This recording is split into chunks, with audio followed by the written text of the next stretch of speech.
Hello, मेरी आवाज आ रही है? आ जाओ जल्दी, सभी लोग ज्वाइन करो फटाफट, फिर कंटिन्यू करते हैं। मेरी आवाज आ रही है? एक बार मुझे कंफर्म कर दीजिए। सभी को गुड इवनिंग। जल्दी से एक बार कंफर्म कर दीजिए कि आवाज आ रही है, फिर हम सेशन को कंटिन्यू करते हैं। जल्दी से Kripya Shah. Good evening sir, very good evening कृपया।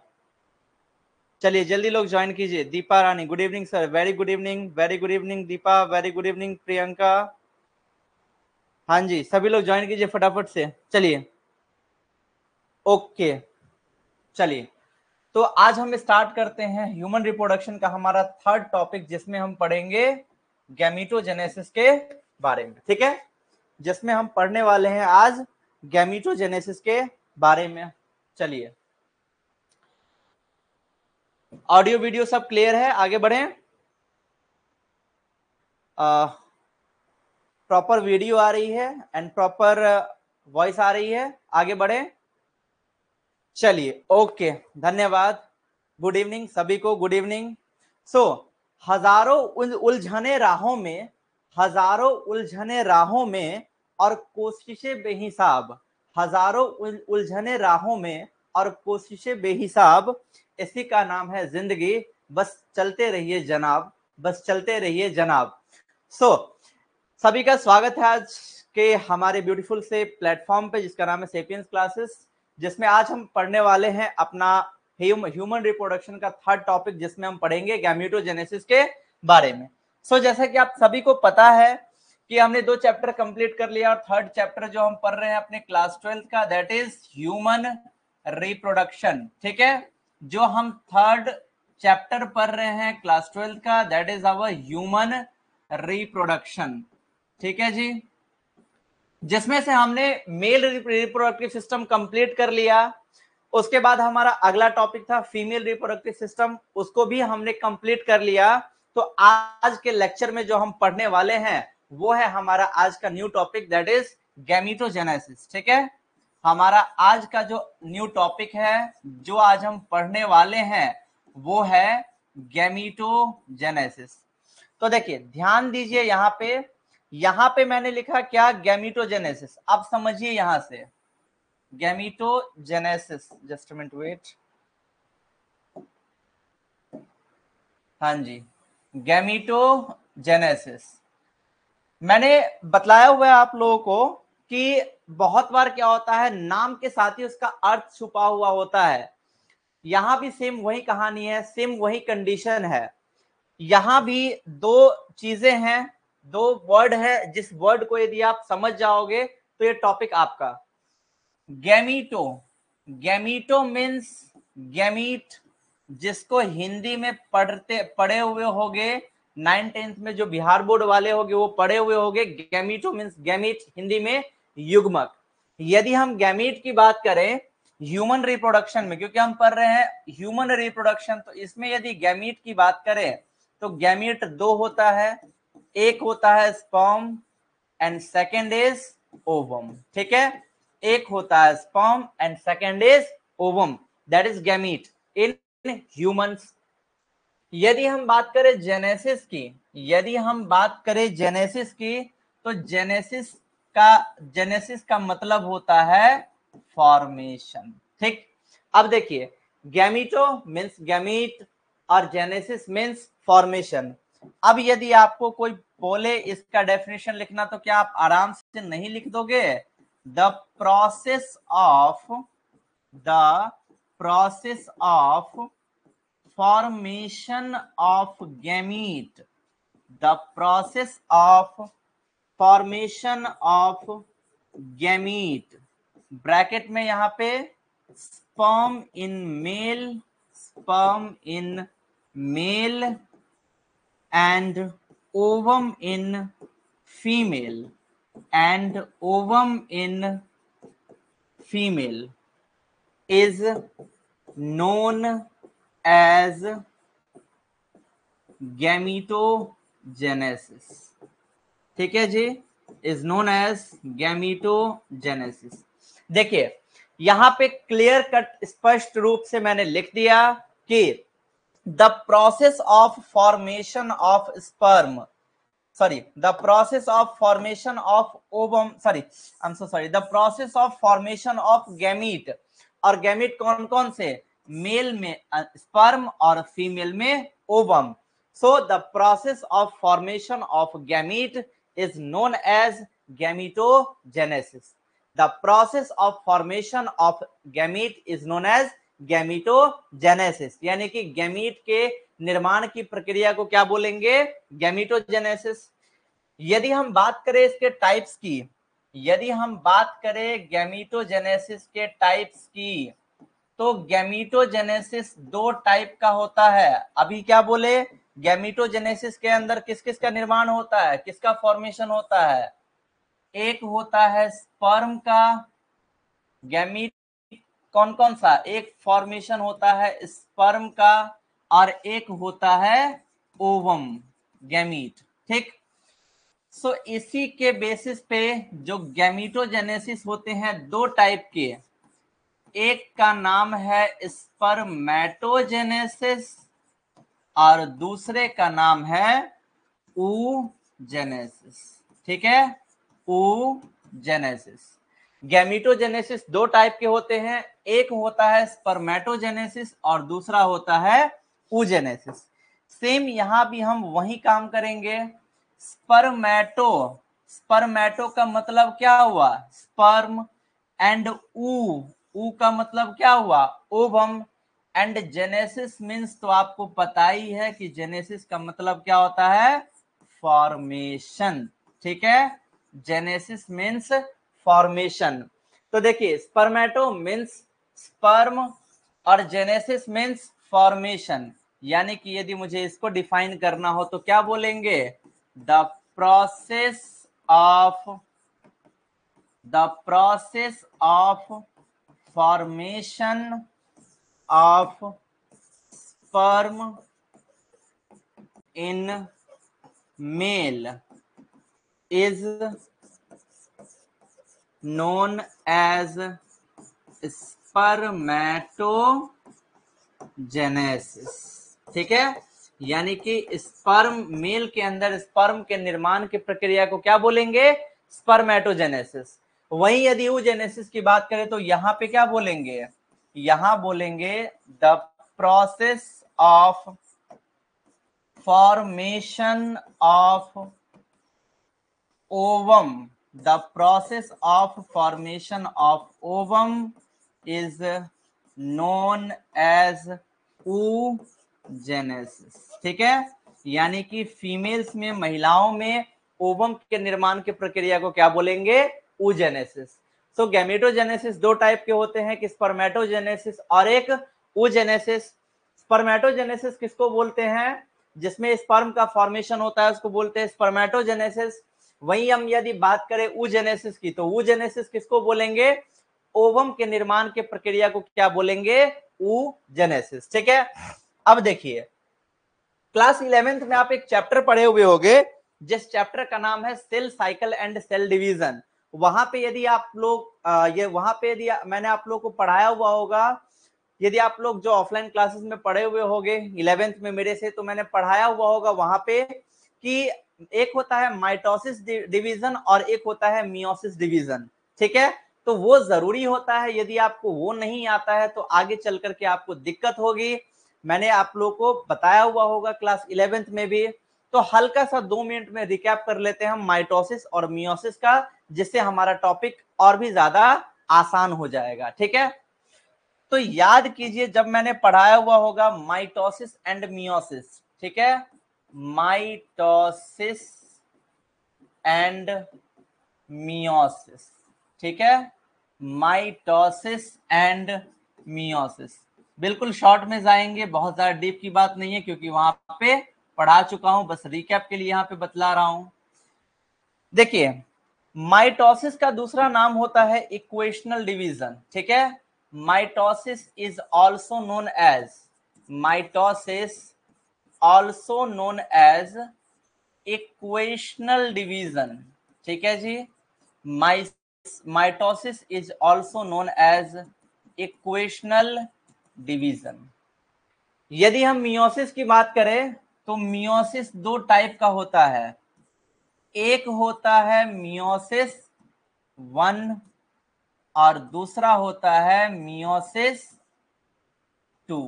ठीक है, एक होता है मियोसिस 1 और दूसरा होता है मियोसिस 2। तो यहां पे हम ये बना देते हैं, एक मियोसिस 1 और एक को बोलते हैं मियोसिस 2। और माइटोसिस का दूसरा नाम क्या है? Equational division.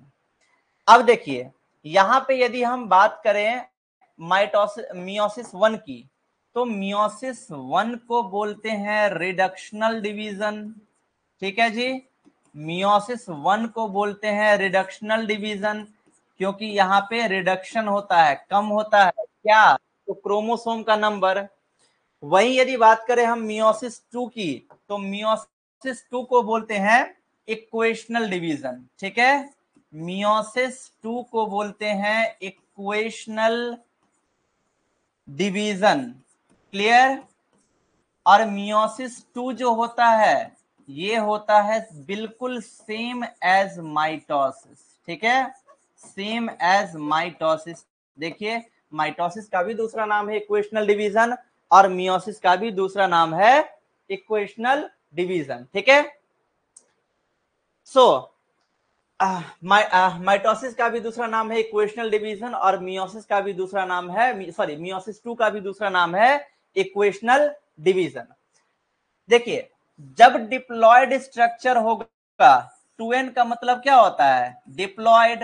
तो जब हम इस डिप्लॉयड में माइटोसिस का प्रोसेस करेंगे, जब हम इस डिप्लॉयड वाले में माइटोसिस का प्रोसेस करेंगे तो ये दो डिप्लॉयड स्ट्रक्चर बनाएगा। ठीक है, दो डिप्लॉयड।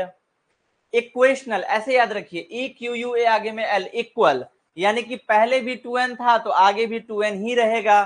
तो यदि डिप्लॉयड स्ट्रक्चर में माइटोसिस होगा तो जो डॉटर सेल बनाएंगे वो भी कैसे होंगे? वो भी होंगे डिप्लॉयड। ठीक है, वहीं यदि हम बात करें मियोसिस की, यदि हम बात करें मियोसिस की, तो मियोसिस दो टाइप के होते हैं। तो सबसे पहले क्या होगा? जो 2n है यानी कि डिप्लॉयड स्ट्रक्चर है, इसमें होगा मियोसिस 1। ठीक, मियोसिस 1, मियोसिस 1 का दूसरा नाम क्या होता है? मियोसिस 1 का दूसरा नाम है रिडक्शनल डिवीजन, यानी कि रिडक्शन होता है, कम होगा। पहले था 2n, यानी कि पहले था डिप्लॉयड, अब हो जाएगा n और n, मतलब कि हैप्लॉयड। कैसा स्ट्रक्चर बनाया? हैप्लॉयड, दो हैप्लॉयड स्ट्रक्चर बनाए। अभी तो हुआ था इसमें मियोसिस 1, अब इसमें क्या होगा भाई? तो अब होगा इसमें मियोसिस 2। ठीक है, अब होगा यहाँ पे मियोसिस 2। और मियोसिस 2 को क्या बोलते हैं? इक्वेशनल डिवीजन, यानी कि पेरेंटल जैसा है, ऑफ स्प्रिंग वाला भी वैसा ही होगा। तो ऊपर वाला n है तो ये भी कैसा होगा? n और n, और ये भी क्या होगा? n और n, यानी कि ये चारों कैसे स्ट्रक्चर होंगे? चारों होंगे हैप्लॉयड स्ट्रक्चर। क्लियर? चारों के चारों कैसे होंगे? Haploid structure. That is the process of meiosis. याद रखिएगा यही प्रोसेस होता है मियोसिस का। यदि आपको पता है तो आगे आपको दिक्कत नहीं होगी, यदि आपको नहीं पता है तो दिक्कत हो सकती है, इसीलिए मैंने यहाँ पे आप लोगों को ये चीज भी बतला दी। ठीक, तो देखिए अभी मैंने आपको बतलाया स्पर्मेटो और स्पर्मेटोजेनेसिस ओजेनेसिस। एक बार शॉर्ट में यहाँ पे स्पर्मेटोजेनेसिस ओजेनेसिस बतला देता हूं, फिर हम चलेंगे पीपीटी की ओर। ठीक है, तो स्पर्मेटोजेनेसिस और यहाँ पे मैंने लिखा ऊजेनेसिस। ठीक है, स्पर्मेटोजेनेसिस और ऊजेनेसिस। इसको मैं जरा बॉक्स के अंदर पैक कर दूं जिससे ये इधर उधर ना करे। चलिए इसको बॉक्स के अंदर पैक कर दिया। अब देखिए जब हम बात करेंगे स्पर्मेटोजेनेसिस वाले की, जब हम बात करेंगे स्पर्मेटोजेनेसिस वाले की यानी कि स्पर्म के फॉर्मेशन की, तो मेल के अंदर होता है टेस्टिस। ठीक है, एज प्राइमरी सेक्स ऑर्गन। और टेस्टिस के अंदर होता है सेमिनिफेरस ट्यूब्यूल, मैंने आपको बतलाया था। और सेमिनिफेरस ट्यूब्यूल के अंदर में 3 सेल होते हैं। एक होता है स्पर्मेटोगोनियल सेल जो कि स्पर्म बनाता है, दूसरा होता है सर्टोली सेल जो कि स्पर्म को नॉरिशमेंट प्रदान करता है, और तीसरा होता है इंटरस्टिशियल सेल या फिर लेडिग सेल जिसका काम होता है कि वो टेस्टोस्टेरोन हार्मोन को सेक्रेट करता है, जिसके कारण मेल के अंदर मेल कैरेक्टर डेवलप होते हैं। क्लियर? तो अभी मैंने क्या बतलाया, सर्टोली सेल के अंदर कौन से सेल हैं? स्पर्मेटोगोनियल सेल जो कि बनाते हैं स्पर्म। तो यहां पे होते हैं स्पर्मेटोगोनियल सेल, ठीक। और oogenesis में oogoनियल सेल। क्लियर है जी? oogoनियल सेल ये दोनों ही होते हैं कैसे? तो ये दोनों ही होते हैं डिप्लॉयड। क्लियर? ये दोनों के दोनों होते हैं डिप्लॉयड। अब ये जो स्पर्मेटोगोनियल सेल है और यहाँ पे जो ये oogoनियल सेल है, यहाँ पे होता है माइटोसिस। ठीक है जी? क्या होगा यहाँ पे? माइटोसिस। ये रहा माइटोसिस। जब माइटोसिस होगा तो ये बनाएगा प्राइमरी स्पर्मेटोसाइट। क्या बनाएगा भाई? Primary spermatocyte. और ये बनाएगी प्राइमरी ooसाइट। चूंकि माइटोसिस हो रहा है तो जो 2n है वो 2n ही रहेगा, तो प्राइमरी स्पर्मेटोसाइट भी कैसा होता है? ये भी होता है डिप्लॉयड यानी कि 2n। और प्राइमरी स्पर्मेटोसाइट और प्राइमरी ooसाइट ये दोनों कैसे होते हैं? 2n यानी कि डिप्लॉयड। उसके बाद मैंने क्या बतलाया हुआ था कि प्राइमरी स्पर्मेटोसाइट में होता है क्या? अब मियोसिस 1। ठीक है भाई? मियोसिस 1। वहां पे भी क्या होगा? मियोसिस 1। ठीक। अब यहां पे बनाएगा सेकेंडरी स्पर्मेटोसाइट। ठीक है भाई? यहां पे बनाएगा ये सेकेंडरी स्पर्मेटोसाइट। चूंकि मियोसिस 1 हो रहा है, वहां पे मियोसिस 1 होगा तो ये बनाएगा सेकेंडरी ooसाइट। क्लियर? सेकेंडरी ooसाइट। अब यहाँ पे क्या हो रहा है? मियोसिस हुआ है, मियोसिस 1 हुआ है, तो यहाँ पे कम क्या, यहाँ पे क्या होगा? यहाँ पे कम होगा, तो यहाँ पे क्या हो गए? यहाँ पे वो हो गए n यानी कि हैप्लॉइड। क्लियर? यहाँ पे वो क्या हो गए? n यानी कि हैप्लॉइड। अब क्या होगा? अब होगा मियोसिस 2। ठीक है भाई? अब होगा मियोसिस 2, और मियोसिस 2 के दौरान ये बनाएगा स्पर्मेटिड। और मियोसिस 2 कैसा होता है? सेम एज माइटोसिस, जो जैसा है वो वैसा ही रहेगा। मतलब n है तो ये भी कैसा रहेगा? n ही रहेगा। और यहाँ पे जो मियोसिस 1 हो रहा था तो ये बनाएगी secondary oocyte plus first polar body. ठीक है? और जब होगा या इस ooसाइट में मियोसिस 2, जब इस ooसाइट में होगा मियोसिस 2 तो ये बनाएगी ovum plus second polar body. तो ये भी क्वेश्चन बहुत बार पूछा जाता है कि ooजेनेसिस के प्रोसेस में टोटल कितने पोलर बॉडी बनते हैं? तो कितने पोलर बॉडी बनते हैं? जल्दी बताइए, आप लोग बताइए, अब जल्दी से बताओ भाई। मनीष, वर्षा, रिया, प्रियंका, पूजा, दीपा, श्रुति, रागिनी, सुरेश, मनोहर, आंसर मी। हर्षित, फटाफट आंसर कीजिए सभी लोग, जल्दी से बताओ कृपया। Answer the question. ooजेनेसिस के प्रोसेस में कितने, ooजेनेसिस के प्रोसेस में कितने पोलर बॉडी बनते हैं? ओके, रागिनी 2, पूजा 2, वर्षा 2, दीपा 2, श्रुति 2। हाँ जी, यहाँ पे सामने में दिख रहा है, एक तो पोलर बॉडी ये रहा, एक पोलर बॉडी ये रहा, और दूसरा पोलर बॉडी ये रहा। तो ooजेनेसिस के प्रोसेस में टोटल 2 पोलर बॉडी बनते हैं। चलिए अब बताइए कि स्पर्मेटोजेनेसिस के प्रोसेस में कितने डिप्लॉयड स्ट्रक्चर होते हैं। Answer the question. Manish, Shruti, Deepa, Varsha, Pooja, Ragini, Priyanka, कृपया answer the question. Dilshad, Suresh, फटाफट आंसर कीजिए जल्दी से। स्पर्मेटोजेनेसिस के प्रोसेस में मेरा क्वेश्चन ये है, स्पर्मेटोजेनेसिस के प्रोसेस में कितने डिप्लॉयड स्ट्रक्चर होते हैं। स्पर्मेटोजेनेसिस के प्रोसेस में कितने डिप्लॉयड स्ट्रक्चर होते हैं, फटाफट से आंसर कीजिए जल्दी से। स्पर्मेटोजेनेसिस के प्रोसेस में कितने डिप्लॉयड स्ट्रक्चर होते हैं। प्रियंका 2, रागिनी 2, दीपा 2, मनीष 2, रिया 2। चलिए थैंक यू, बहुत बढ़िया। देखिए यहां पे बतला दिए कि जो स्पर्मेटोजेनेसिस का प्रोसेस है, इसी तरीके से नीट क्वेश्चन पूछता है। स्टूडेंट को लगता है कि टफ क्वेश्चन कोई पूछ दिया, जबकि वो बहुत इजी क्वेश्चन पूछ रहा है कि ये जो स्पर्मेटोजेनेसिस का प्रोसेस है, इसमें कितने डिप्लॉयड स्ट्रक्चर, तो इसमें 1 और 2, तो टोटल 2 डिप्लॉयड स्ट्रक्चर। ठीक है, तो वहां पे बतला दिए oogenesis में क्या होता है। oogonal सेल में हुआ माइटोसिस, तो बना प्राइमरी oocyte, उसमें हुआ मियोसिस 1, बना सेकेंडरी oocyte, उसमें होगा मियोसिस 2, तो बनाएगा ovum plus second polar body. ठीक, यहां पे देखिए स्पर्मेटिड।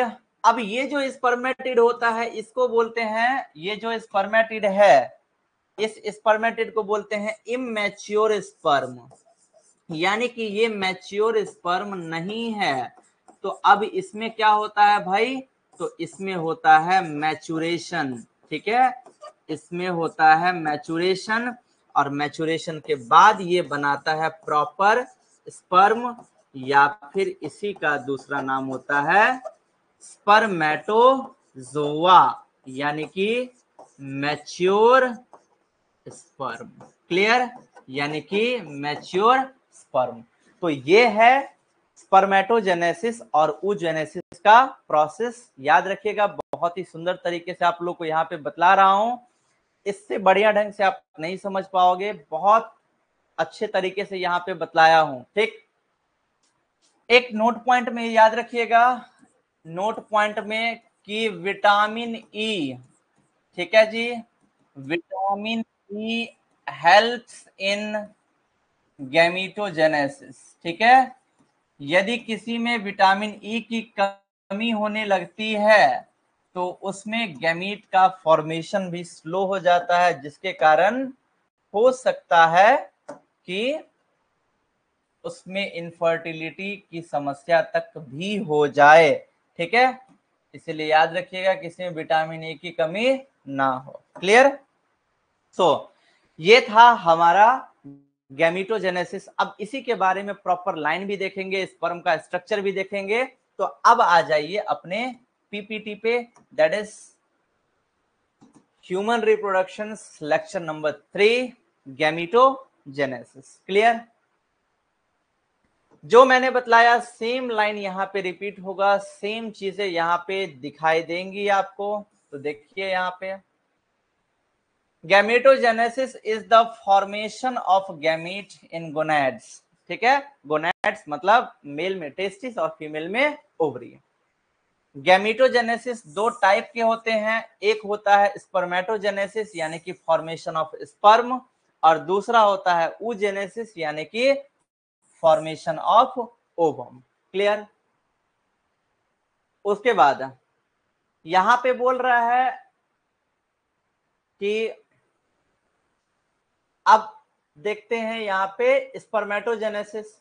तो स्पर्मेटोजेनेसिस क्या है, it is the process of formation of sperm या फिर spermatozoa in seminiferous tubule of testis. Testis के अंदर सेमिनिफेरस ट्यूब्यूल और उसके अंदर स्पर्मेटोगोनियल सेल, उसके अंदर स्पर्म या फिर स्पर्मेटोजोआ के निर्माण की प्रक्रिया को क्या बोलते हैं, स्पर्मेटोजेनेसिस। स्पर्मेटोजेनेसिस में 2 स्टेज आता है, एक आता है फॉर्मेशन ऑफ स्पर्मेटिड और दूसरा होता है स्पर्मियोजेनेसिस। ठीक है, तो मैंने जो बतलाया कि स्पर्म बनाता है स्पर्मेटोगोनियल सेल या फिर स्पर्म मदर सेल। ठीक है, या फिर मेल जर्म सेल। तो ये जो स्पर्मेटोगोनियल सेल है, ये स्पर्मेटोगोनियल सेल क्या बनाता है, स्पर्मेटिड, जिसको मैंने बतलाया हुआ था इमैच्योर स्पर्म। तो वो वाला स्टेज क्या कहलाता है, फॉर्मेशन ऑफ स्पर्मेटिड वाला स्टेज। वहीं यदि हम बात करें स्पर्मियोजेनेसिस की, तो ये याद रखिएगा, ये इंपॉर्टेंट है, ये ऑब्जेक्टिव के रूप में भी बहुत बार ये पूछ लिया जाता है और स्टूडेंट कंफ्यूज हो जाते हैं। स्पर्मियोजेनेसिस के किसको बोलते हैं, स्पर्मेटिड का जो ट्रांसफॉर्मेशन होता है स्पर्म के रूप में, यानी कि इमैच्योर स्पर्म जो मैच्योर स्पर्म में कन्वर्ट होता है, उसी प्रोसेस को बोलते हैं स्पर्मियोजेनेसिस। एक होता है स्पर्मियोजेनेसिस और एक होता है स्पर्मिएशन और एक होता है इजैकुलेशन। इस तीनों वर्ड को याद रखिएगा, स्टूडेंट बहुत कंफ्यूज होता है इन तीनों वर्ड में। स्पर्मियोजेनेसिस मतलब कि स्पर्मेटिड से स्पर्म का बनना, स्पर्मिएशन यानी कि सेमिनिफेरस ट्यूब्यूल से स्पर्म का निकलना, और इजैकुलेशन पेनिस से सीमेन का निकलना, उसको बोलते हैं इजैकुलेशन। तो इस तीनों वर्ड को ध्यान में रखिए। क्लियर? चलिए, वही जो मैंने अभी अभी आपको बतलाई, सेम कहानी जो आपने अभी अभी सुनी, मेरी जुबानी। तो मेरी जुबानी आपने जो सुनी उसको एक बार अगेन रिपीट कर देते हैं।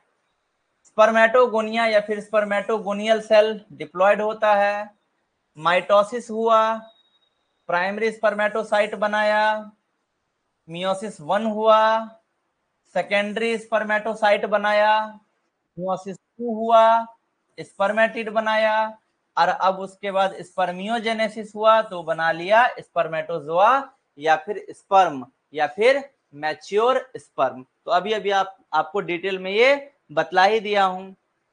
चलिए अगला देखिए, स्पर्मेटोजेनेसिस। अब देखिए यहां पे मैंने जो बतलाया, अब इसको गौर से समझिए, थोड़ा सा इसको गौर से समझिए। ये एक नोट पॉइंट के जैसे है बट इंपॉर्टेंट है। कैसे इंपॉर्टेंट है अभी बतलाते हैं। अब प्राइमरी स्पर्मेटोसाइट, ठीक है, टू सेकेंडरी स्पर्मेटोसाइट, यानी कि जो एक प्राइमरी स्पर्मेटोसाइट होता है, वो प्राइमरी स्पर्मेटोसाइट दो सेकेंडरी oocyte में कन्वर्ट होता है। एक सेकेंडरी oocyte दो स्पर्मेटिड में कन्वर्ट होता है, यानी कि अल्टीमेटली हम क्या बोलेंगे कि एक जो स्पर्मेटोसाइट है वो टोटल 4 स्पर्म बनाता है। एक स्पर्मेटोसाइट कितने स्पर्म बनाते हैं, तो एक स्पर्मेटोसाइट टोटल 4 स्पर्म बनाते हैं, यानी कि एक स्पर्मेटोगोनियल सेल यानी कि एक male germ cell total 4 gamete बनाता है, यानी कि 4 स्पर्म बनाता है। इस बात को याद रखिएगा। चलिए अगले पॉइंट पे देखिए, स्पर्मेटोजेनेसिस में देखिए यहाँ पे स्पर्मिएशन जो अभी अभी मैंने आपको बतला दिया था, सेम वही लाइन, यानी कि अल्टीमेटली मैंने सारा चीज आपको बतला दिया, बस पीपीटी के थ्रू, पिक्चर के थ्रू, और आपको क्लैरिटी मिल जाएगी और थोड़ा पढ़ने में मजा भी आएगा। Chandan ji, sorry sir because I am late. इतना लेट काम नहीं चलेगा चंदन, वेरी बैड। मेन चीज हो ही गया, आप लेट आ रहे हो, इससे कोई फायदा होने वाला है नहीं। ओम बी, राधे राधे सर, जय श्री कृष्णा, जय श्री राधा रानी, जय श्री राधा कृष्ण। ओमबीर भी आज लेट है, very bad.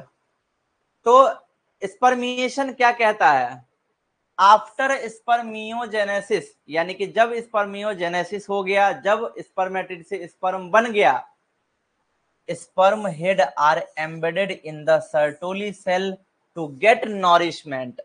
Sorry, Sertoli cell का काम क्या होता है, स्पर्म को नॉरिशमेंट प्रोवाइड करवाना, स्पर्म को पोषण देना। तो जब स्पर्म बन जाता है, अब वो स्पर्म कहाँ पे जाता है, सर्टोली सेल में, किस चीज के लिए, नॉरिशमेंट यानी कि पोषण के लिए, कि भाई अब हमको फीमेल रिप्रोडक्टिव सिस्टम में जाना है, हमको नॉरिशमेंट दो, हमको पोषण दो, तभी तो हम आगे जा पाएंगे। Then they are released to lumen of seminiferous tubule. तभी क्या होता है कि सेमिनिफेरस ट्यूब्यूल से ये स्पर्म रिलीज होता है, इसी को बोलते हैं स्पर्मिएशन। क्लियर?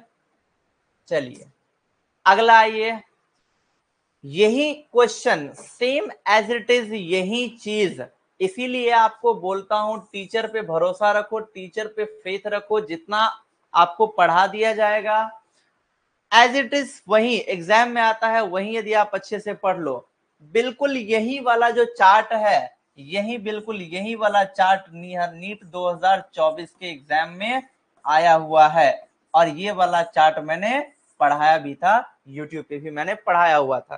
ठीक, सो याद रखिएगा, बहुत इंपॉर्टेंट है।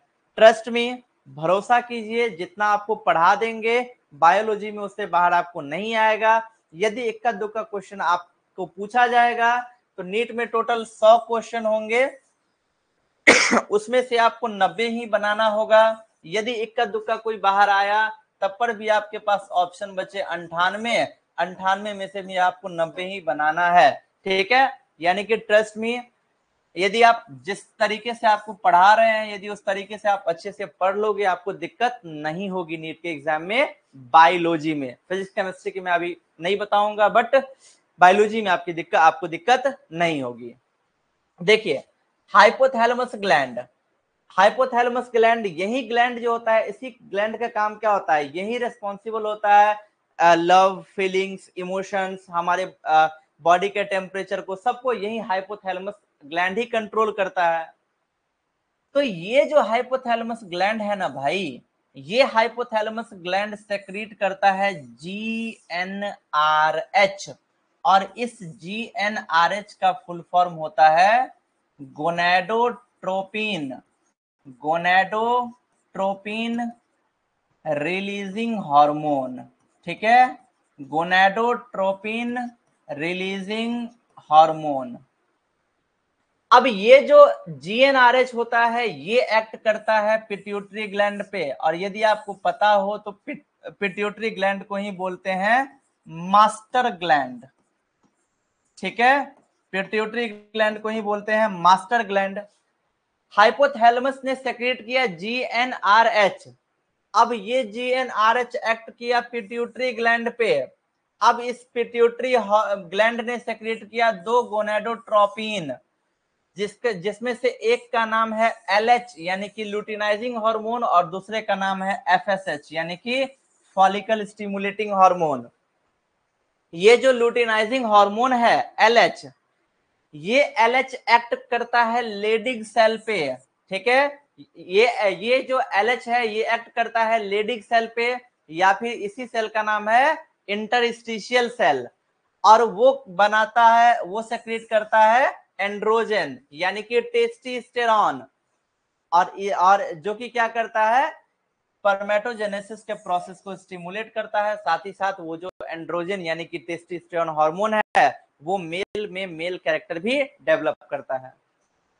दूसरा है फॉलिकल स्टिमुलेटिंग हार्मोन FSH, ये एक्ट करता है सर्टोली सेल पे, जिसके कारण स्पर्मियोजेनेसिस का जो फैक्टर का सेक्रेशन है वो स्टिमुलेट होता है। क्लियर?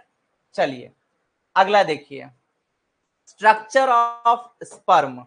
स्पर्म के स्ट्रक्चर को देखिए गौर से, बड़ा ही इंपॉर्टेंट है, अच्छा क्वेश्चन है, बोर्ड में भी पूछा जाता है और नीट में तो पूछा ही जाता है। कुछ इस तरीके का होता है स्पर्म। ठीक है भाई, कुछ इस तरीके का होता है स्पर्म। स्पर्म के मेनली 4 पार्ट होते हैं, एक होता है हेड वाला पार्ट, नेक वाला पार्ट, मिडिल पीस और टेल। ठीक, head, neck, middle piece and tail. यदि उसके हेड की बात करेंगे तो उसके हेड में प्रेजेंट होता है न्यूक्लियस, और उसका जो आगे वाला भाग होता है हेड का, उसको बोलते हैं एक्रोसोम। ये भी क्वेश्चन बहुत इंपॉर्टेंट है भाई, बहुत बार आता है कि जो स्पर्म का जो हेड होता है उसके ऊपर क्या होता है, एक्रोसोम, जिसके अंदर बहुत सारे एंजाइम्स होते हैं, और एक्रोसोम को कवर किए हुए रहता है कौन, प्लाज्मा मेम्ब्रेन। एक्रोसोम को कौन कवर किए हुए रहता है, प्लाज्मा मेम्ब्रेन। तो स्पर्म के हेड वाले पोर्शन में पाया जाता है न्यूक्लियस। ठीक है, और स्पर्म के नेक वाले पोर्शन में पाया जाता है सेंट्रियोल, और यही सेंट्रियोल उसके डिवीजन में मदद करता है, यानी कि पहले सेंट्रियोल का काम था, अभी काम नहीं है। उसका जो मिडिल पीस होता है स्पर्म का, उसके पास होते हैं माइटोकॉन्ड्रिया, जो कि स्पर्म को एनर्जी देते हैं कि भाई आगे बढ़ो, ओवम को फर्टिलाइज करो। और जो उसका टेल वाला पोर्शन होता है ये देता है उसको मोटिलिटी, यानी कि आगे बढ़ने की क्षमता। देखिए स्ट्रक्चर ऑफ स्पर्म, आगे वाला भाग है ये हेड, उसके हेड का जो आगे वाला पोर्शन है उसको बोलते हैं एक्रोसोम। मिडिल पीस के पास प्रेजेंट होता है माइटोकॉन्ड्रिया, इसको बोलते हैं प्रिंसिपल पीस, यानी कि सबसे बीच वाला सबसे खास पीस है, और ये है सबसे लास्ट पीस। ठीक है, यदि हम एक मैच्योर स्पर्म के साइज की बात करें तो वो 60 म्यू यानी कि 0.06 मिलीमीटर लॉन्ग होता है।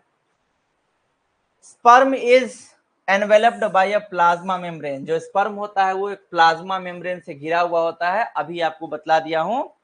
स्पर्म के 3 रीजन, आप 4 भी रीजन लिख सकते हो या आप 3 भी रीजन लिख सकते हो कि स्पर्म के 3 रीजन है, हेड, मिडिल पीस और टेल। या फिर आप लिख सकते हो कि स्पर्म के 4 रीजन होते हैं, head, neck, middle piece and tail. Clear? अगला देखिए भाई, हेड, अगला है हेड। अब हम एक एक करके चलते हैं, सबसे पहले पढ़ते हैं उसके हेड के बारे में। ठीक, तो जब हम सबसे पहले पढ़ेंगे हेड के बारे में, किसके हेड के बारे में भाई साहब? स्पर्म के हेड के बारे में। तो स्पर्म का जो हेड होता है ये ओवल शेप का होता है, यानी कि इसका शेप कैसा होता है? ओवल, यानी कि अंडाकार टाइप का। और ये जो हेड होता है ये बना हुआ होता है न्यूक्लियस और एक्रोसोम से। एक्रोसोम कैसे बनते हैं? तो एक्रोसोम बने हुए होते हैं गोल्जी कॉम्प्लेक्स के, और ये भी एक इंपॉर्टेंट क्वेश्चन है, पीवाईक्यू है, पूछा हुआ क्वेश्चन है कि एक्रोसोम का निर्माण सेल के किस बॉडी के द्वारा होता है? तो वो होता है गोल्जी कॉम्प्लेक्स। और इसी स्पर्म के पास कुछ लाइटिक एंजाइम होता है जो ओवम को फर्टिलाइज करने में उसकी मदद करता है। क्लियर? चलिए, नीड ब्रेक टाइम, 2 मिनट का ब्रेक टाइम चाहिए, बताइए जल्दी से। 2 मिनट का ब्रेक टाइम दे दे, उसके बाद आगे बढ़े।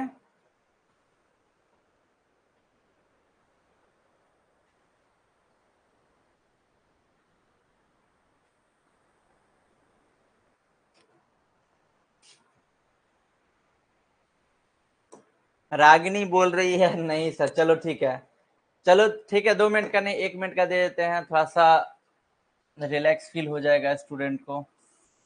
ठीक है, चलो सिर्फ 1 मिनट का। तभी कह रहे हैं नहीं सर, यानी कि पढ़ने में मजा आ रहा है। चलो वेरी गुड, बहुत बढ़िया।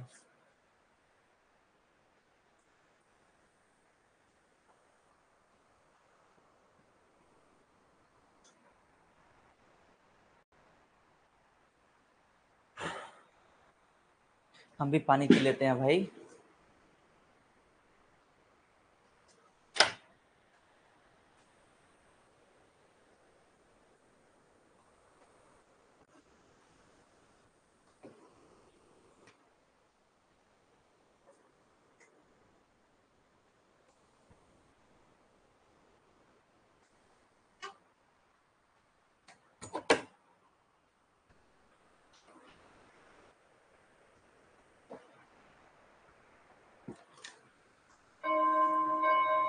चलिए, बेल बज गया, आ जाओ। चलिए देखिए अगला स्लाइड।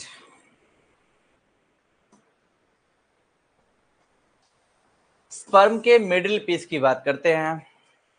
जो स्पर्म का जो मिडिल पीस होता है, ये मिडिल पीस जो होता है वो एक्सियल फिलामेंट का बना हुआ होता है, जो कि माइटोकॉन्ड्रिया एंड साइटोप्लाज्म से घिरा हुआ होता है। तो ये क्वेश्चन इंपॉर्टेंट भी है, याद रखिएगा, बहुत बार पूछा जाता है कि स्पर्म के मिडिल पीस में क्या पाया जाता है? तो माइटोकॉन्ड्रिया। ठीक है, ये इंपॉर्टेंट है। और माइटोकॉन्ड्रिया प्रोड्यूस करता है एनर्जी, जो कि स्पर्म को मोटिलिटी यानी कि गतिशीलता प्रदान करता है। जो कि स्पर्म को मोटिलिटी यानी कि गतिशीलता प्रदान करता है। क्लियर। अगला देखिए, टेल वाला पोर्शन। टेल वाला पोर्शन जो होता है वो सेंट्रल एक्सियल फिलामेंट से मिलकर के बना हुआ होता है। जो उसका टेल वाला पोर्शन होता है ये उसको मोटिलिटी प्रदान करता है, जिससे कि वो आगे चल के मूव कर सके, मूवमेंट कर सके और फीमेल रिप्रोडक्टिव सिस्टम में आगे बढ़ सके। तो वो हो गया हमारा स्पर्मेटोजेनेसिस। अब चलते हैं oogenesis पे। ठीक है, तो देखिए oogenesis, it is the process of formation and maturation of ovum। Ovum के बनने के निर्माण ओवम के बनने की प्रक्रिया को oogenesis बोलते हैं। ओवम बनता कहाँ पे है भाई? तो ये बनता है ग्राफियन फॉलिकल के अंदर ये दिख रहा होगा, ये है ग्राफियन फॉलिकल। और ये स्ट्रक्चर मैंने पिछले क्लास में भी मैंने बतलाया था फीमेल रिप्रोडक्टिव सिस्टम वाले में। सबसे पहले बनता है प्राइमोडियल फॉलिकल, उसके बाद प्राइमरी फॉलिकल, ठीक है, उसके बाद बनता है प्राइमरी oocyte, दिख रहा है यहाँ पे। उसके बाद दिख रहा होगा यहाँ पे सेकेंडरी oocyte बना और साथ ही साथ फर्स्ट पोलर बॉडी भी बना, ठीक है। और उसके बाद यहाँ पे क्या होता है, ओवुलेशन होता है और ओवम क्या होता है, बाहर निकल जाता है बॉडी से। दिख रहा होगा ये ओवम बॉडी से बाहर निकल रहा है, इसी प्रोसेस को बोलते हैं ओवुलेशन। लाइन देखिए, oogenesis is initiated in embryonic stage, यानी कि फीमेल में क्या होता है, जैसे मेल में होता है ना कि मेल में स्पर्म का फॉर्मेशन अनलिमिटेड होता है, बट फीमेल में ओवम का फॉर्मेशन बहुत लिमिटेड होता है, ठीक है। और फीमेल में oogenesis का प्रोसेस एम्ब्रियोनिक स्टेज में ही स्टार्ट हो जाता है। और ये चीज भी इंपॉर्टेंट है, ऑब्जेक्टिव के पॉइंट ऑफ व्यू से याद रखिएगा। यानी कि फीमेल में oogenesis का जो प्रोसेस है, जब वो लड़की पेट में होती है उसी टाइम शुरू हो जाता है। और उसी टाइम जो है सो फीमेल के बॉडी में मिलियंस, लाखों oogonia बनते हैं ओवरी के अंदर। और यही जो लाखों oogonia होते हैं, उसी में से लाखों oogonia यानी कि बहुत से oogonia ऑलमोस्ट किल हो जाते हैं, मर जाते हैं, डीजेनरेट हो जाते हैं। और उसी डीजेनरेशन को बोलते हैं फॉलिक्यूलर एट्रेशिया, ठीक है, फॉलिक्यूलर एट्रेशिया। याद रखिएगा ये पॉइंट, शायद हो सकता है इसमें नहीं लिखा हुआ नहीं हो, तो मैंने यहाँ पे लिख दिया। फीमेल जब पेट में ही होती है, बच्ची जब पेट में ही होती है, उसी टाइम उसके शरीर में लाखों oogonia का निर्माण होता है, जिसमें से ऑलमोस्ट डीजेनरेट, नष्ट हो जाते हैं। उसी को बोलते हैं फॉलिक्यूलर एट्रेशिया। क्लियर, उसी को क्या बोलते हैं, फॉलिक्यूलर एट्रेशिया। उसके बाद लिमिटेड स्पर्म अप्रॉक्स 60,000 स्पर्म बचते हैं, सॉरी अप्रॉक्स 60,000 ओवम बचते हैं, ये याद रखिएगा। अब देखिए, no more oogonia are formed added after birth, यानी कि लड़की जब जन्म ले लेती है उसके बाद कोई भी एक भी oogonia का निर्माण नहीं होता है, इस बात को भी याद रखिएगा। oogonia multiply by primary oocyte, यानी कि oogonia से क्या बनता है, प्राइमरी oocyte। उसके बाद वो प्रोफेज 1 में एंटर करती है, मियोसिस होता है, और मियोसिस के बाद आगे का प्रोसेस होता है।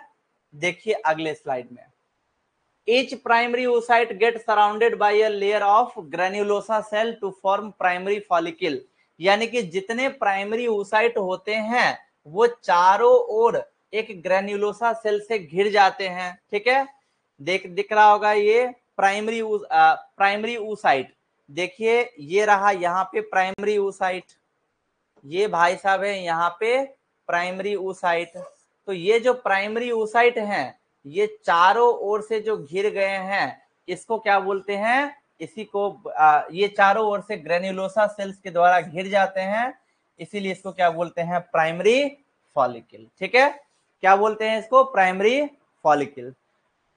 वही मैंने बतलाया हुआ था, देखिए many primary follicles degenerate during the phase from birth to puberty, यानी कि मैंने क्या बतलाया कि लड़की जब पेट में ही होती है उसी समय उसके बॉडी में लाखों oogonia का निर्माण हो जाता है, जिसमें से बहुत सारे लाखों oogonia नष्ट हो जाते हैं, मिलियंस, 1 मिलियन मतलब 10 लाख, तो मिलियंस कितने लाख उसमें बनते होंगे सोच लो। लेकिन उनमें से ऑलमोस्ट क्या होते हैं, डीजेनरेट हो जाते हैं, और इसी प्रोसेस को बोलते हैं फॉलिक्यूलर एट्रेशिया। मुझे लग रहा था मैंने पीपीटी में ऐड नहीं किया है, बट ऐड मैंने कर दिया हुआ है, बस ये नाम नहीं है तो ये लिख लीजिएगा, फॉलिक्यूलर एट्रेशिया, ठीक है। और उसके बाद अप्रॉक्स 60,000 to 80,000 प्राइमरी फॉलिकल्स बचते हैं हर एक ओवरी में, ठीक है। अब देखिए oogenesis का प्रोसेस, oogenesis के प्रोसेस में मैंने क्या बतलाया हुआ था कि प्राइमरी फॉलिकल सबसे पहले बनेगा। देखिए ये रहा प्राइमरी फॉलिकल, मैंने बतलाया हुआ था कि प्राइमरी oocyte के ऊपर में जब ग्रेन्युलोसा सेल्स आ जाएंगे, ठीक है, प्राइमरी oocyte के ऊपर में जब ग्रेन्युलोसा सेल्स आ जाएंगे उसी को क्या बोलते हैं, प्राइमरी फॉलिकल। तो देखिए a layer of granulosa cell surrounded by primary oocyte, उसी को बोलते हैं प्राइमरी फॉलिकल। दूसरा, more layer of granulosa cell and new theca surrounded a primary oocyte। अब क्या होगा कि प्राइमरी oocyte के चारों ओर और भी सारे ग्रेन्युलोसा सेल और थीका सेल्स आ जाएंगे, उसी को बोलते हैं सेकेंडरी oocyte, ठीक है। उसके बाद क्या होगा, उसके अंदर में एक फ्लूइड फिल्ड कैविटी डेवलप हो जाएगा जिसको बोलते हैं एंट्रम, ठीक है। और जो थीका सेल था वो 2 लेयर बना लेगा, एक थीका इंटरना अंदर वाला और बाहर वाला थीका एक्सटर्ना, और इसी कंडीशन को बोलते हैं, इसी फेज को बोलते हैं टर्शियरी फॉलिकल।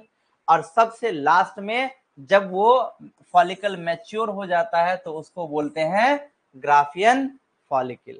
क्या बोलते हैं भाई, उसको कहते हैं ग्राफियन फॉलिकल। क्लियर है यहां तक बात? चलिए धन्यवाद। अब देखिए यहाँ पे ये रहा एक मैच्योर ग्राफियन फॉलिकल, ठीक है, ये रहा मैच्योर ग्राफियन फॉलिकल, जिसमें से आपको मैंने बतलाया सबसे बाहर में थीका लेयर बनता है, तो जो बाहर वाला थीका एक्सटर्ना, अंदर वाला थीका इंटरना, ठीक। जो ये फ्लूइड फिल्ड कैविटी है एंट्रम, ठीक है। जो यहाँ पे अंदर वाला सेल है इसको बोलते हैं ग्रेन्युलोसा सेल, और ये रहा इसके अंदर में क्या है, यही है इसके अंदर में ओवम, ठीक। तो देखिए वहां पे लाइन क्या कह रहे हैं, the primary oocyte in tertiary follicle grows and undergo first unequal meiotic division to form large haploid secondary oocyte and first polar body। ये मैंने आपको चार्ट में ही बतला दिया कि अब प्राइमरी oocyte में क्या होगा, प्राइमरी oocyte में होगा meiotic division यानी कि मियोसिस 1, जिसके दौरान वो बनाएंगे सेकेंडरी oocyte और फर्स्ट पोलर बॉडी, ठीक। सो secondary oocyte retain the nutrient rich cytoplasm of the primary oocyte, यानी कि जो secondary oocyte होते हैं उनमें, उनके अंदर में जो साइटोप्लाज्म होता है उसके पास भरपूर न्यूट्रिएंट मटेरियल होते हैं, उसके पास भरपूर न्यूट्रिएंट होते हैं, ठीक है। It is unknown that whether the first polar body divides further or degenerate। और उसके बाद वो जो पोलर बॉडी है, जो मैंने यहाँ पे क्या बतलाया कि एक तो बनते हैं सेकेंडरी oocyte और फर्स्ट पोलर बॉडी, इनका कोई खास काम नहीं होता है, ये आगे बाद में चल करके ये डीजेनरेट हो जाते हैं, पोलर बॉडी नष्ट हो जाते हैं वो। देखिए आगे, the tertiary follicle further changes into the mature follicle. जो मैंने बतलाया हुआ था कि जो टर्शियरी फॉलिकल होगा वो ग्राफियन फॉलिकल के रूप में कन्वर्ट हो जाएगा। सेकेंडरी oocyte के ऊपर में एक मेम्ब्रेन बन जाएगा जिसको बोलते हैं जोना पेल्यूसिडा, ठीक है। और स्पर्म जो फर्टिलाइज करता है तो स्पर्म इसी लेयर को फर्टिलाइज करता है भाई, किस लेयर को, इसी लेयर को, जोना पेल्यूसिडा वाले लेयर को सबसे पहले फर्टिलाइज करता है, ये याद रखिएगा, ठीक। अब क्या होंगे, ग्राफियन फॉलिकल,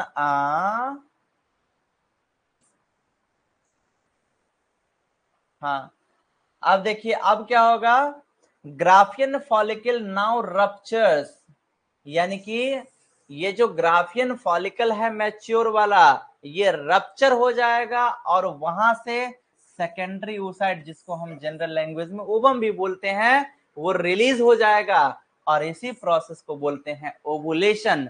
यानी कि ओवम का ग्राफियन फॉलिकल से निकलना, इसी प्रोसेस को बोलते हैं ओवुलेशन। ग्राफियन फॉलिकल से ओवम का रिलीज होना, that process is known as ovulation. या फिर आप बोल सकते हो कि ओवरी से ओवम का रिलीज होना, that process is known as ovulation. अब अगला देखिए भाई, जैसे वहां पे था स्पर्मेटोजेनेसिस वाला प्रोसेस, ठीक है, जैसे वहां पे था स्पर्मेटोजेनेसिस वाला प्रोसेस, सेम वैसे ही यहाँ पे भी है oogenesis वाला प्रोसेस। ये भी मैंने आपको सबसे पहले ही बता दिया, हैंड रिटेन, अपने हाथों से लिख करके बना करके आपके लिए इतने प्यार से मैंने परोस करके आपको समझाया है। ओगोनियल, जैसे वहां पे था स्पर्मेटोगोनियल, ओगोनियल सेल डिप्लॉयड होते हैं, माइटोसिस होगा, प्राइमरी स्पर्मेटोसाइट बनाएंगे, यानी कि ये भी डिप्लॉयड, ठीक है। अब इसमें साइज में ग्रो करेंगे, तो ये साइज में ग्रो करेंगे और ये अभी भी कैसे हैं, प्राइमरी oocyte ही हैं। प्राइमरी oocyte में होता है मियोसिस 1, तो ये बनाते हैं second polar body, sorry secondary oocyte plus first polar body. और जब इसमें मियोसिस 2 होता है, और याद रखिएगा इसमें मियोसिस 2 होता है फर्टिलाइजेशन के दौरान, यानी कि जब फर्टिलाइजेशन हो रहा होता है तभी मियोसिस 2 होगा। यदि फर्टिलाइजेशन नहीं होगा तो मियोसिस 2 कंप्लीट नहीं होगा, यानी कि यदि फर्टिलाइजेशन नहीं होगा तो फीमेल के बॉडी में सिर्फ तब तक सेकेंडरी oocyte ही बनता है, ठीक है, प्रॉपर oocyte यानी कि ओवम नहीं बनता। तो जब फर्टिलाइजेशन हो जाएगा यानी कि उसके बाद मियोसिस 2 होगा और वो बना लेगा प्रॉपर oocyte यानी कि ओवम, यानी कि मैच्योर ओवम, और साथ ही साथ बनता है एक सेकेंडरी पोलर बॉडी, और उसके बाद ये जाइगोट में कन्वर्ट होते हैं और जाइगोट से फिर नए बच्चे का डेवलपमेंट होता है। क्लियर? अगला देखिए, अब एग का स्ट्रक्चर देख लीजिए। हो सकता है यदि कभी आपसे 2 नंबर में ये पूछ लिया जाए या फिर मैं ही कभी टेस्ट में पूछ लूं कि जो एग का स्ट्रक्चर है, इस एग के स्ट्रक्चर को बताइए, तो आप कैसे समझाओगे? तो उसके लिए आपको ये आना चाहिए, नहीं तो फिर आपको दिक्कत होगी, ठीक है। तो स्ट्रक्चर ऑफ ओवम देखिए, ऐसा ही होता है ओवम का स्ट्रक्चर, यही है। क्लियर? जो सबसे बाहर में आपको दिख रहा है, जो सबसे बाहर में आपको दिख रहा है, याद है ना, जो दिखता है वही बिकता है। जो बाहर में ये आपको दिख रहा होगा, इसका नाम है कोरोना रेडिएटा। यहाँ पे आपको हो सकता है शायद अच्छे से नहीं दिख रहा हो, तो मैं लिख देता हूं, ये है कोरोना रेडिएटा, ठीक। ये जो बाहर में, ओवम के बाहर में जो लेयर होते हैं उसको बोलते हैं कोरोना रेडिएटा, ठीक है। ओवम का सबसे बाहर वाला क्या कहलाता है भाई? तो ये कहलाता है जोना पेल्यूसिडा, ठीक है, जोना पेल्यूसिडा। ओवम का जो मेम्ब्रेन है, ये कौन सा मेम्ब्रेन है? तो ये है प्लाज्मा मेम्ब्रेन, ठीक। और यहाँ पे जो पोलर बॉडी होगा वो कैसा पोलर बॉडी होगा? ये पोलर बॉडी होगा सेकंड पोलर बॉडी। और चूंकि वो भी तो सेल ही है, तो सेल के अंदर क्या होगा? सेल के अंदर होगा साइटोप्लाज्म,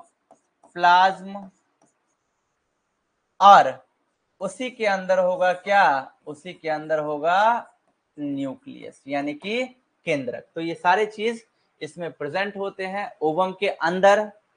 यदि ओवम के शेप की यदि हम बात करें तो स्फेरिकल शेप होता है, यानी कि गोलाकार टाइप का शेप होता है। ओवम नॉन मोटाइल होता है, यानी कि एक जगह से दूसरी जगह नहीं जा सकता है। ओवम के साइज की यदि बात करेंगे तो 0.2 mm इसकी डायमीटर होती है। ओवम के पास टोटल 3 मेम्ब्रेन होते हैं। एक होता है प्लाज्मा मेम्ब्रेन, जिसको आप नॉर्मल लैंग्वेज में ऊलेमा भी कह सकते हो। सबसे अंदर वाला होता है ये। जोना पेल्यूसिडा सबसे बाहर वाला, जिसको स्पर्म सबसे पहले फर्टिलाइज करता है। और कोरोना रेडिएटा ये भी कैसा लेयर होता है, आउटर लेयर। उससे भी आउटर लेयर कौन सा है, कोरोना रेडिएटा। तो जब स्पर्म आता है तो देखिए कैसे फर्टिलाइजेशन होगा। जब स्पर्म आएगा, बहुत सारा स्पर्म आएगा, ठीक है, बहुत सारा स्पर्म आएगा, लेकिन उनमें से सिर्फ एक ही स्पर्म क्या करता है, ओवम को फर्टिलाइज करता है। जैसे ही ओवम जैसे ही स्पर्म ओवम को फर्टिलाइज करेगा, जैसे ही स्पर्म ओवम को फर्टिलाइज करेगा, ये जो स्पर्म का जो एक्रोसोम होता है, मैंने बताया एक्रोसोम वाले भाग में कुछ लाइटिक एंजाइम्स पाए जाते हैं। तो स्पर्म का जो एक्रोसोम होगा वो इस ओवम के अंदर उन एंजाइम्स को सेक्रीट कर देगा। और जैसे ही उन एंजाइम्स को सेक्रीट कर देगा, जिसके कारण क्या होगा, फर्टिलाइजेशन हो जाएगा और ये पूरा लॉक हो जाएगा, यानी कि दूसरा स्पर्म इसको फर्टिलाइज अब नहीं कर सकता है। That is the structure of ovum. Clear. अब जो हमने गैमेटोजेनेसिस पढ़ा, उसको शॉर्ट में यहाँ पे यदि आपसे कभी ऐसा पूछ ले 2 नंबर वाला, तो याद रखिएगा 2 नंबर का मतलब कम से कम 4 डिफरेंस आप वहां पे बतलाओगे। यदि 2 नंबर में आपसे पूछ लिया, यदि आप 2 ही डिफरेंस बताओगे, चाहोगे आपको 2 नंबर मिल जाएगा, तो आप बिल्कुल गलत हो, आपको 2 नंबर नहीं मिलेगा। 4 बता दो या फिर 6 बता दो, बहुत अच्छे से वो टीचर चेक करने वाला खुश हो जाएगा। स्पर्मेटोजेनेसिस 2 टाइप के होते हैं। एक होता है गैमेटोजेनेसिस 2 टाइप के, एक होता है स्पर्मेटोजेनेसिस और दूसरा oogenesis। देखिए एक साइड लिख दिए हैं स्पर्मेटोजेनेसिस, दूसरी साइड oogenesis। स्पर्मेटोजेनेसिस कहाँ पे होता है, स्पर्मेटोजेनेसिस होता है टेस्टिस में। और oogenesis कहाँ होता है, तो ये होता है भाई ओवरी में। स्पर्मेटोजेनेसिस में ग्रोथ फेज लिमिटेड होता है, इसमें लिमिटेड नहीं होता है, इसमें इलेबोरेटेड होता है। एक प्राइमरी स्पर्मेटोसाइट 4 स्पर्म बनाता है और इसमें एक प्राइमरी oocyte सिर्फ और सिर्फ एक ही ओवम बनाती है। स्पर्मेटोजेनेसिस के प्रोसेस में किसी भी पोलर बॉडी का फॉर्मेशन नहीं बनता है, यानी कि इसमें पोलर बॉडी नहीं बनता है। जबकि यदि बात करें oogenesis में, तो इसके अंदर पोलर बॉडी का निर्माण होता है, पोलर बॉडी बनता है। स्पर्मेटोजेनेसिस की बात करेंगे तो ये स्टार्ट होता है प्यूबर्टी, यानी कि जब बच्चा 13, 14, 15, 16 साल का हो जाता है, उसके बाद उसके शरीर में स्पर्मेटोजेनेसिस का प्रोसेस स्टार्ट होता है। जबकि oogenesis एम्ब्रियोनिक स्टेज, यानी कि जब बच्ची पेट में ही होती है उसी टाइम उसमें स्टार्ट हो जाता है। और जब वो लड़की 50 साल के एज तक पहुंचती है, तो जो क्या कहते हैं ओवुलेशन होता है, जो ओवम का रिलीज होना होता है वो बंद हो जाता है, यानी कि फीमेल 50 साल के बाद बच्चे पैदा नहीं कर पाएगी। That is all about your today's topic. Today's target is gametogenesis. Clear. So कैसा लगा आपको आज का क्लास, बताइए। मैंने तो अपना पूरा 100% दिया। बताइए जल्दी कैसा लगा क्लास, फिर क्लास को एंड करेंगे और फिर आगे कंटिन्यू करेंगे। कैसी रही आज की क्लास, बताइए।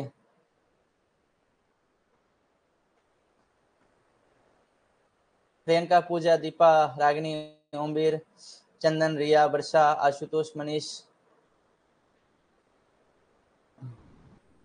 How was today's class? Nice, very good. चलिए बहुत बहुत धन्यवाद। आप लोग भी मेहनत कीजिए। मनीष अमेजिंग, प्रियंका लाजवाब, थैंक यू सो मच। सभी का बहुत बहुत धन्यवाद। खैर मैंने तो अपना 100% दिया ही, और मैं तो दे ही रहा हूं, बट अब बारी है आपकी। ठीक है Pooja, excellent sir, thank you so much. So अभी आपकी बारी है। यदि आप अभी भी नहीं मेहनत करोगे तो मैंने आप लोग को पहले भी बतलाया हुआ था कि दिक्कत होगा। So I am requesting to all of you कि अभी भी आप लोग मेहनत करना शुरू कर दीजिए। क्लियर।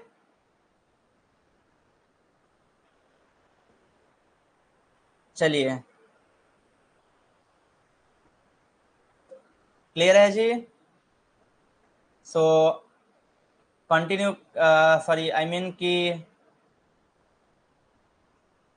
एंड करें क्लास। चलिए, thank you so much guys, आप सभी का गुड नाइट, शुभ रात्रि, शब्बा खैर। बाय द वे, किसी को कोई डाउट हो तो आप लोग पूछ लीजिए।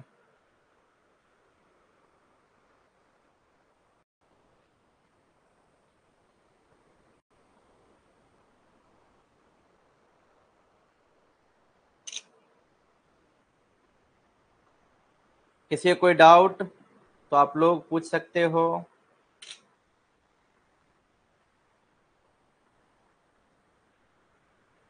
चलिए, बाय बाय, गुड नाइट, शुभ रात्रि, शब्बा खैर।